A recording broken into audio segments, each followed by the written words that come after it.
Oh, so fabulous. Hi guys, welcome back to the channel once again. It's your girl Dumebi.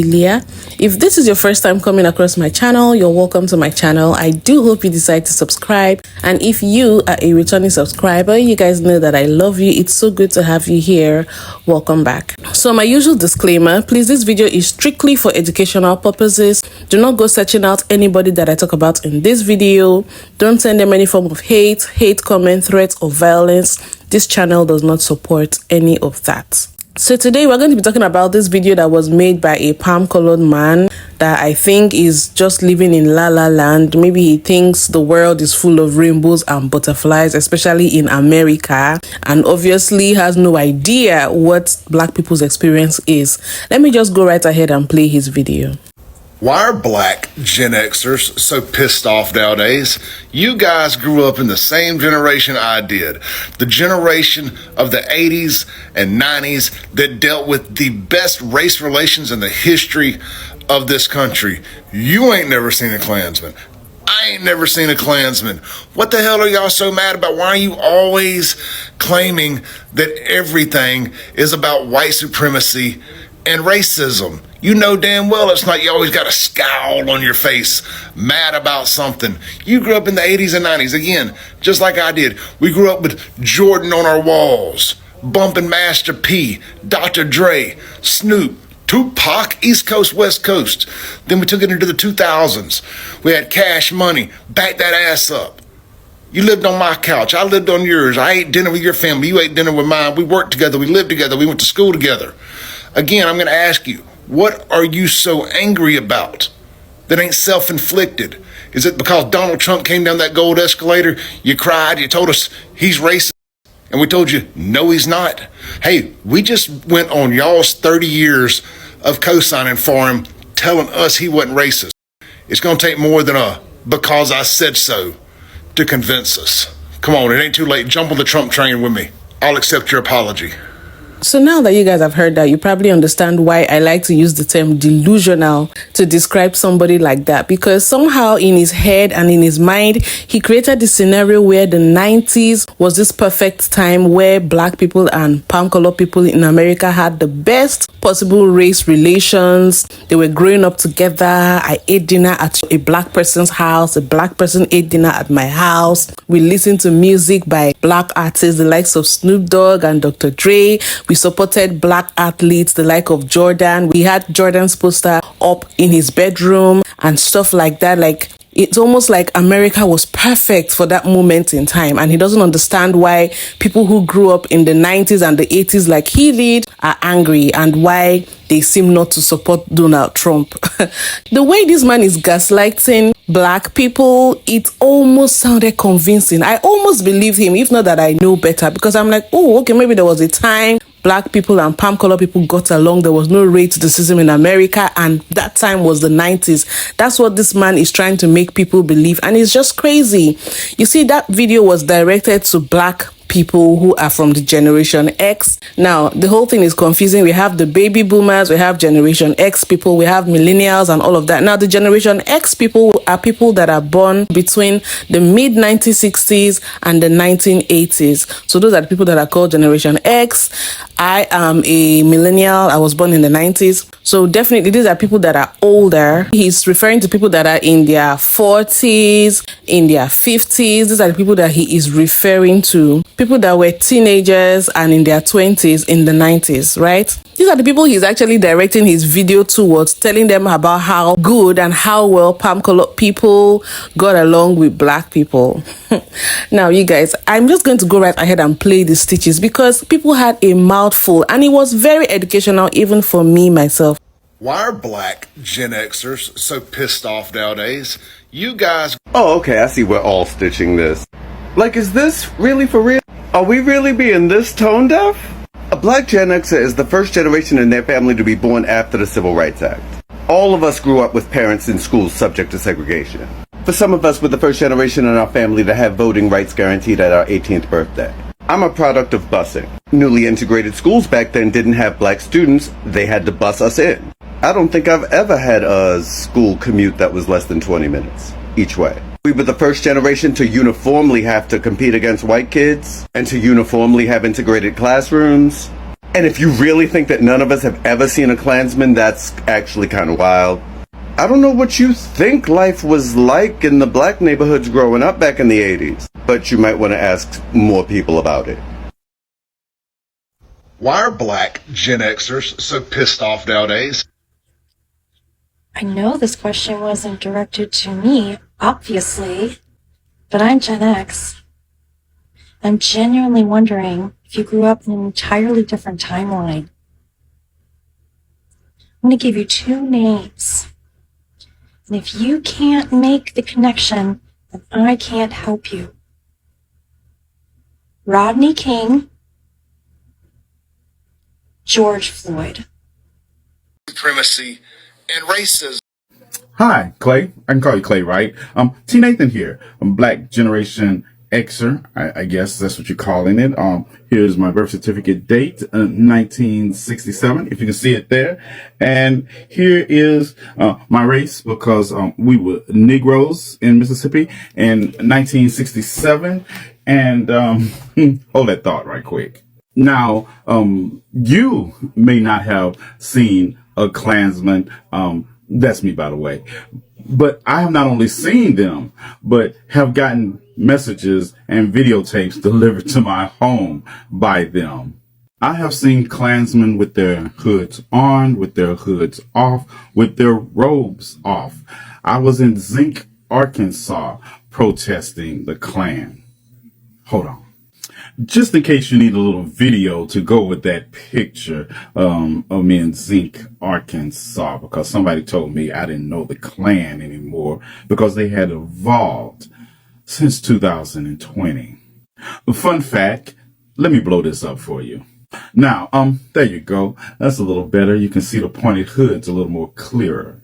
But this picture is taken from my camera roll. And I took it after I walked out of my house, got in a vehicle, drove up 49 for approximately 20 minutes. And in Wiggins, Mississippi, here you go. But, continue, because I find the only people who have not run into the Klan are the people who have never opposed the policies, principles, and the ideology that the Klan stands for. Or they're so into the group that they don't notice the forest for the trees. Next. What the hell are y'all so mad about? Why are you always claiming that everything is about white supremacy? You grew up in the 80s and 90s, again, just like I did. We grew up with Jordan on our walls, bumping Master P, Dr. Dre, Snoop, Tupac, East Coast, West Coast. Then we took it into the 2000s. We had Cash Money, back that ass up. You lived on my couch, I lived on yours. I ate dinner with your family, you ate dinner with mine. We worked together, we lived together, we went to school together. Again, I'm going to ask you, what are you so angry about that ain't self-inflicted? Is it because Donald Trump came down that gold escalator? The revisionists of history. It's kind of telling that you named entertainers that you were comfortable with that you never met either. But I digress. Let's get it. The 80s, 90s, 2000s? I got you. Interesting you mentioned the 80s music scene, because I remember artists like Rick James and Prince and Michael and others fighting to get their music played on MTV because of racial discrimination. You grew up in the same 80s I did, right? So you remember David Bowie's interview with MTV when he ripped into them about their discrimination against black artists, right? You remember that, right? You say you had Michael Jordan on your wall. Who else? Because I remember the conversations that were going on in the background about the racial discrimination in professional basketball players' salaries in the 90s. Yes, I remember the 80s and 90s quite well. The rampant use of blackface by white politicians and actors. Yeah, I remember the passive-aggressive racism of the 80s and the 90s when sports announcers would refer to white athletes like Larry Bird as smart and hard-working to achieve the goals they did, while saying that black athletes were just athletically gifted and lucky. I remember the systemic oppression that led to an unemployment rate for black people in this country during the 80s and 90s that was twice that of white people. I remember every racist policy of Ronald Reagan. I remember him coming to Mississippi, giving a campaign speech in Philadelphia, Mississippi, at the very site where the Klan murdered 3 civil rights workers in 1964. Do you remember Ronald Reagan saying that if somebody wants to discriminate against a Negro or others in the selling or renting of their house, that is their right to do so? Or his granting of tax-exempt status to schools who engaged in segregation? I remember James Byrd Jr. being dragged for 3 miles behind a truck driven by white supremacists in Jasper, Texas, as he was conscious through most of it. See, not only do I remember the lynching of my friend Michael Donald in Alabama in 1981 by the Klan, I also remember his funeral. And Clay, I want you to understand something. I mean what I'm about to say with the utmost disrespect possible. Motherfuck you. Motherfuck that wreath for a family tree you have. And motherfuck Donald Trump also. Of the 80s and 90s that dealt with the best race relations in the history. This is why it's so important to know and understand history, the totality of history. During the 80s and 90s, we had the war on drugs and mass incarceration. And these things had a very devastating effect upon the Black community. These things strengthened and reinforced the myth of Black criminality, and the effects of the war on drugs and mass incarceration are still being felt today in the Black community. You ain't never seen a Klansman. So when I was working in Oklahoma, one of my coworkers was a white dude. His grandfather was probably 60s or 70s, went in his mailbox, and he literally had an invitation from the KKK to go to their next meeting. And that was maybe about, 5-10 years ago. So even though I ain't seen one technically, I mean, they out there. There's a man on this app asking why Black Gen Xers are so angry when the 80s and 90s had the best race relations. He went on. And 17,000 people have already told him. I'm not going to get through to him, but it made me think about something that I want people today to know. He went on this entire tirade about race relations and didn't once mention the name Rodney King. And you've probably heard the name. I mean, it's in history books, but I want you to understand how it felt. If you were a kid in 2001 and you watched 9/11 unfold on TV and all of the aftermath, and you had big questions and it shaped your worldview, hold that thought. That's how some of us felt watching Rodney King on the news. Because I don't think that the history books today really give you an understanding that this wasn't something that was in a newspaper. This wasn't something that, there was some press conference on. We watched it. We watched the footage. I know the prevalence of recording police brutality is much more common now, but it's been recorded. March 3rd, 1991, I was 11 years old and I stood in front of the TV watching the news the same way that you might have stood in front of the TV on September 11th, 2001. Except people seem to have forgotten Rodney King. Standing there in front of the TV, watching that happen. And then maybe it's just because I lived in Southern California, but watching the riots unfold afterwards, like 2020, the prequel. My view of police and authority and race relations was shaped when I was 11 years old. And I stood in front of the TV and I watched them beat a man. Never forget. Why are Black Gen Xers so pissed off nowadays? Because unlike our parents and grandparents, we actually are telling you people exactly how the fuck we feel. And we Black Gen Xers are really sick and tired of white Gen Xers talking about us like we ain't in the motherfucking room.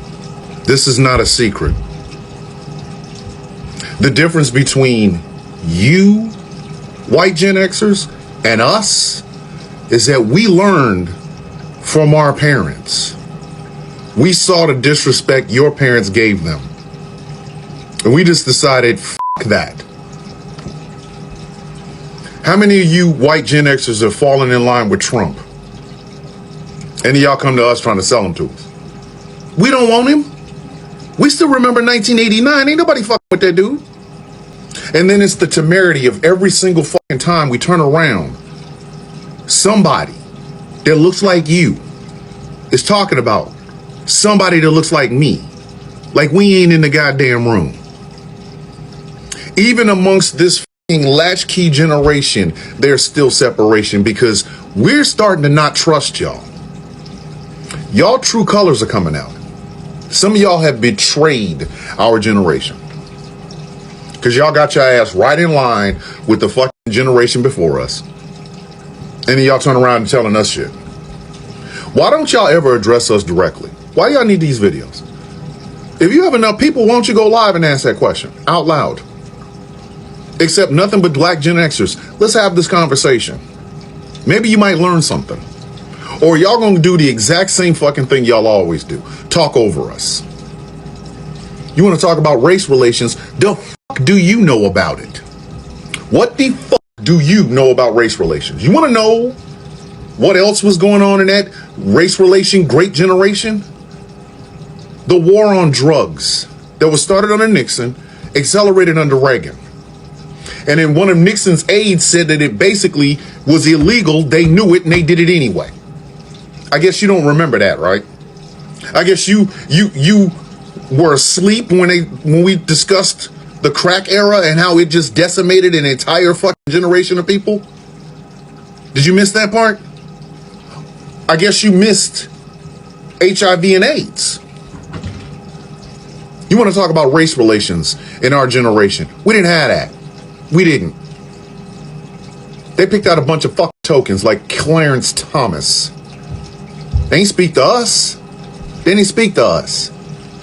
Reagan's policies fucked us first, hardest, and beyond reproach. And nobody like you gave a fuck. We grew up in two totally different fucking areas, dog. We did. When's the first time you ever saw a man die? When's the first time you ever saw a crackhead? Describe to me the story. I really want to hear it. But that's the problem. That's the problem. Even amongst the Gen X generation, there is no solidarity because we come from two totally different fucking mindsets, two totally different fucking backgrounds, two totally different fucking lifestyles, life experiences. And you want to ask why we're so fucking angry? Because we got to listen to y'all talk for us. We are not the goddamn same. You might have been a latchkey kid because your mom and dad had to work. I was a latchkey kid because my mother was raising 5 children by her damn self in the projects during the crack era, which you probably didn't know any damn thing about. This whole fucking generational thing is fine. I'm great. I'm cool. I'm Gen Xer. But I'm also a black man in America, and I know better. I know better. That's why I would never hitch my wagon to a motherfucker like goddamn Donald Trump. He makes y'all feel the kind of way. Y'all are nostalgic for the 50s. When the fuck did that start happening? Any answer for that? But you want to talk about this generational solidarity and why are black Gen Xers mad? Because we have to keep listening to y'all reminisce. We didn't have it that goddamn good. We got family members that did fucking decades in prison for holding on to plants and shit. Little weed. Oh shit. Give them 15, 20 years. Now they have weed dispensaries in different states. Ain't nobody trying to get them people out. None of them. So spare me with that bullshit about why we're angry. And another thing, if you want to talk to us, talk to us. Talk to us. Because just like you, Gen X, goddammit, so am I. So am I. And if you can't talk directly to me, don't fucking talk about me. If you can't talk directly to us, don't fucking say shit about us. We ain't the fucking same. The fuck out of here. Now, listening to everything people said, this is one of those videos where even I myself learned a little bit more about African American history. And I have to admit, you guys, the more I learn about African American history, the more angry I get, the more heartbroken I get, the more disappointed I get, the more empathy I feel for African American people, and also the more respect I feel for African American people because of what they've had to go through and their resilience and how they do not back down. They keep fighting for what is rightfully theirs. They keep fighting to get treated better, and they are very vocal, and that is something that is commendable. Now, I learned from this particular stitch. I love watching this man's videos because he always gives the Rocket Raccoons and the Raid to the Sixth Palm Colored people. He gives them a whole read. I didn't know about Rodney King. This was my first time hearing about Rodney King, and I actually had to go on YouTube to research about him. And when I saw the video recording, the popular one that you guys know of him and the 4 LAPD officers, I was boiling in my spirit because this was over 30 years ago, and this very thing is still happening. Police brutality, racial discrimination in the police force. And this happened at a point in time where this man is saying that black people and palm colored people had the best racial relations in America. And I'm like, wake up, sir. Also, people were bringing up Reagan, who I did not know about. And I actually went to Google him. And one of the first things that I saw about him that struck me was him referring to African people, black people, as monkeys. That alone just tells me all I need to know. And I can imagine the kind of policies he must have put up and how it must have negatively affected African Americans. Now, in these stitches, people are talking about the crack epidemic, the war on drugs, mass incarceration. And then a lot of people focused on when this man was talking about how he has never seen a Klansman. And it is funny how black people and palm colored people can be living in the same city, in the same town, in the same country, in that same America, and have two completely different experiences. This man is making it sound like white supremacist groups no longer exist. And even in the comment section, you can see a lot of people talking about how delusional he is. Even people that do not live in America are talking about how, are you sure you lived in America? A lot of people in the comment section are talking about how they have seen Klansmen with or without the whole regalia, without the pointy white hat and all of that. Like, these people still operate, maybe in a different way, but they still exist and they still are very much operating. Do you know how many unexplained disappearances of black people are being reported daily? How many bodies of black people are seen hanging? It's crazy that someone like me who doesn't even live in America can know these things, and someone like this delusional man, that man is delusional. I believe that man is delusional. You cannot convince me otherwise, because it's either you're delusional and do not know what is going on, or you actually know what is going on but choose to gaslight black people and make it look like they are angry or they are cautious for no reason. Even this particular comment by this guy talking about how he has been approached by some white supremacist groups to be recruited. There are people doing these things in the background, and there are some that are doing it not in the background. They are doing it in the open, wearing the blue uniform. Okay, you guys know what I mean. If you know, you know. Now, the fact that someone will come and discredit all these negative experiences by black people that grew up in the 90s, who watched their parents have to live through segregation, who probably lived through integration of schools, who had to experience going to predominantly white schools and getting treated badly by their palm-colored classmates and stuff like that. And then watching the same thing that they passed through repeating itself, history repeating itself, all the police brutality, discrimination in payment of black people versus their palm-colored counterparts. There are so many things that are going on that is enough to make black people angry. And the fact that it still keeps happening generation after generation, is that not enough to get people pissed off? Is that not enough to get black people angry? And you're coming out and making it look like they are making up everything. And this man thought it was a smart idea to turn on his phone and talk about how black people are making it all up. Everything is not about skin color. Everything is not about race. Probably racism doesn't exist. This is probably one of those people that will think that black people are overreacting because of slavery, or they are blowing things out of proportion and they should just get over it. This is the kind of man. And the irony is, if he grew up with black people and had black friends, as he made it sound in his video, it doesn't make sense why he would have to turn on his phone to ask black Gen Xers why they are angry. Like, if you grew up with these so-called black people, why don't you just, call one of them up on the phone and ask them Why are black people angry, or why don't they support Trump?